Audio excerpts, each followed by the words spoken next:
As we recap this 2019-20 school year for the Foundation for Saline Area Schools, we are doing it virtually. Normally, we'd be at Imagine Theater all together, highlighting our grants, celebrating our teachers and students. We'd be announcing the Hall of Fame class and thanking our volunteers. This year, I come to you from my living room. It's a different year, but thanks to you, our volunteers, donors, and corporate sponsors, and all your generous support, this school year has been a huge success. Please enjoy the next 30 minutes of commercial-free music here from the Compass Corner. Hello everyone, welcome to the Compass Corner. Wish I would have had students here actually giving you that introduction, but it's just me. My name is Jeff Gillow. I work here at Saline Middle School and I teach technology education / woodshop. I would like to personally thank the foundation and the donors of the community for making this amazing process even possible. Hello, my name is Lynn Nichols and I'm a speech language pathologist at Heritage School, and I am very happy to be here to thank the Foundation for Saline Area Schools for their generosity in granting me a grant this year, and to tell you a little bit about that grant. And I also want to take the opportunity to share with you just how generous the foundation has been with the students of Saline Area Schools, even just through the grants that I've written. I believe it's something like 10 out of the past 11 years I have written a grant that has been awarded by the foundation. I have been working in Saline Area Schools for the past 5 years, all of which have been at Saline Middle School as the Life Skills Resource Room teacher. This year, I worked alongside Melissa Zimmerman, one of Saline Area Schools' OTs, in writing the grant to the beat of the drum. We wrote this grant in providing the opportunity for students to express creativity and use of their communication skills during each session. Students were either speaking using an iPad or talking as a vocal and responsive verbal response to a question or to supply a word for the song. The sessions consisted of the use of familiar songs, as well as unfamiliar and new songs to learn, and learning about rhythmic processing and components of music, which was supporting organization to the students with sensory process differences, which enables many of our students to feel calm and open for learning and communication. The grant this year has been for this iPad Pro. It is a 12.9-inch iPad and it's awesome.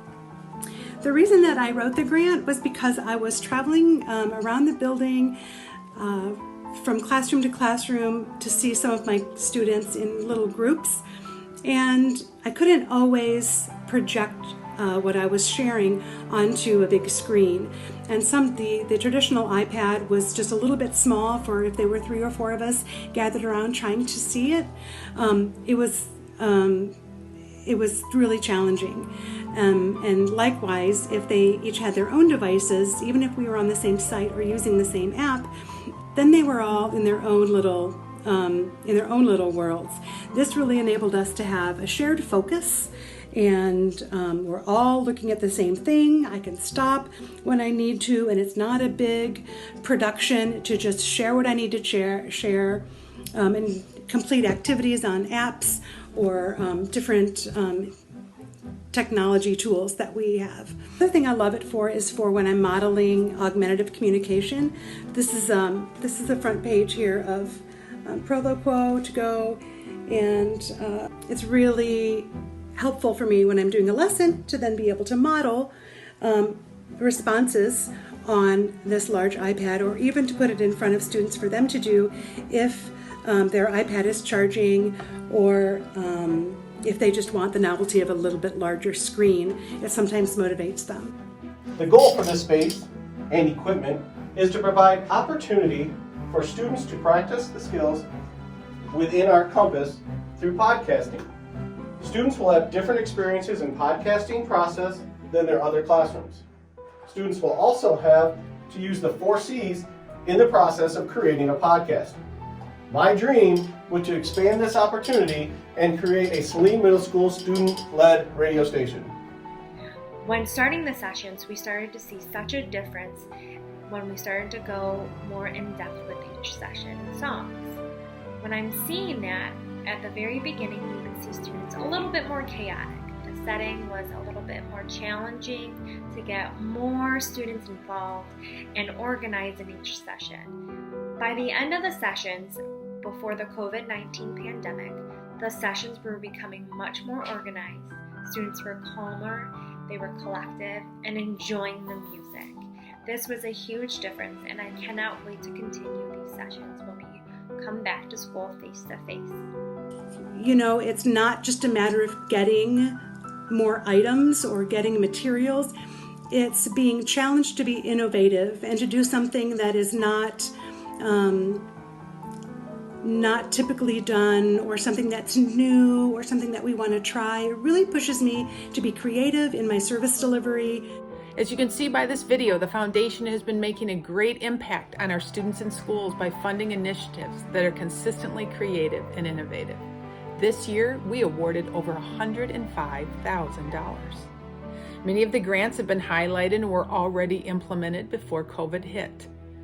But due to COVID, some will be implemented next year.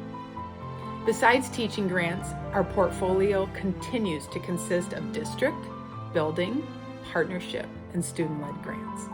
But none of this is possible without you. So on behalf of the Foundation for Saline Area Schools, thank you. Thanks again for your support and opportunities for making this happen. Thank you to the Foundation for making me a better speech pathologist and for the many grants that you've generously funded. Thank you, Foundation for Saline Area Schools.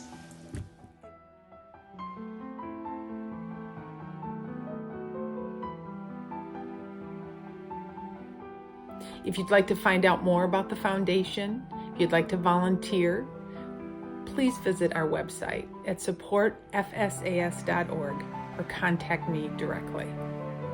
It's a different time. It's an uncertain time. But we are Saline strong. The Foundation is still here, making tremendous impact on the schools, and will continue to in the future. We need you. We thank you. And we sure hope to see you in the fall for one of our events. Until then, thank you for continuing to support the Foundation for Saline Area Schools.